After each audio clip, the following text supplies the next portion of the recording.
आउज़ु बिल्लाहि मिनश्शैतानिर्रजीम बिस्मिल्लाहिर्रहमानिर्रहीम। मैं पनाह मांगता हूँ अल्लाह की शैतान मरदूद से। अल्लाह रब्बुल आलमीन अपने कुरान की शुरुआत करते हैं, जो पहला मैसेज एक पैगंबर अपनी उम्मत को देता है वो उस 3 लफ्ज़ के अंदर इस पूरी कुल कायनात को लपेट करके इंसानियत को दे देता है। ये पैगंबर का काम होता है। और जब आप उसको पढ़ते हैं कि आउज़ु बिल्लाहि मिनश्शैतानिर्रजीम, तो एक इंसान अल्लाह से एक शैतान की पनाह मांग रहा होता है, अपने और शैतान के दरमियान अल्लाह की जो है वो हिफाजत मांग रहा होता है कुरान शुरू करते ही साथ। और वह अपने ही किरदार की जो है मांग रहा होता है पनाह, कि जो किरदार अल्लाह रब्बुल आलमीन ने उसको दिया है उसी किरदार की वो अल्लाह रब्बुल आलमीन से हिफाजत मांग रहा होता है। सूरह बकरा की 36वीं आयत में अल्लाह रब्बुल आलमीन फरमाते हैं कि शैतान ने उन दोनों को फिसला दिया, स्लिप करा दिया।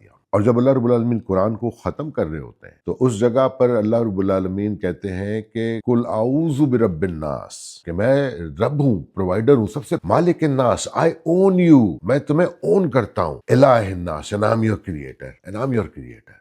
तो अल्लाह रब्बुल आलमीन अपने कुरान की शुरुआत में ही इंसान को इंसान की औकात बता देते हैं कि तुम्हें मैंने क्रिएट किया है। तो अल्लाह रब्बुल आलमीन अपने कुरान की शुरुआत में, क्योंकि कुरान जो है अल्लाह रब्बुल आलमीन का वो हमारे ऊपर उनका पैगाम है, रसूल अल्लाह हमारे पास ये पैगाम लेकर के आए हैं। जब हम कुरान शुरू करते हैं उसी में अल्लाह रब्बुल आलमीन अपना इंट्रोडक्शन जो देते हैं वो मुहाफिज का देते हैं। इसी तरह जब कुरान की शुरुआत हो पहले लफ्ज अलिफ से ही करते हैं, क्योंकि अलिफ के अंदर हर कोई बंद है, एक नंबर के अंदर हर कोई बंद है, हर एक का अपना एक नंबर है, हर एक इंसान एक दूसरे इंसान से फर्क है। तो उस एक नंबर से इस किताब को शुरू करते हैं। और इस कुल कायनात की जो सबसे पुरानी तरीन लैंग्वेज है वो नंबर है, और इन नंबरों के ऊपर ये पूरी कुल कायनात खड़ी हुई है। सबसे पहले तो मेरी हिफाजत मांगो, और इसी फिर आयत को अल्लाह रब्बुल आलमीन कहते बिस्मिल्लाहिर्रहमानिर्रहीम, तो तुम्हारी प्रोटेक्शन सिर्फ अल्लाह के नाम के अंदर है जो कि रहमान है और रहीम है।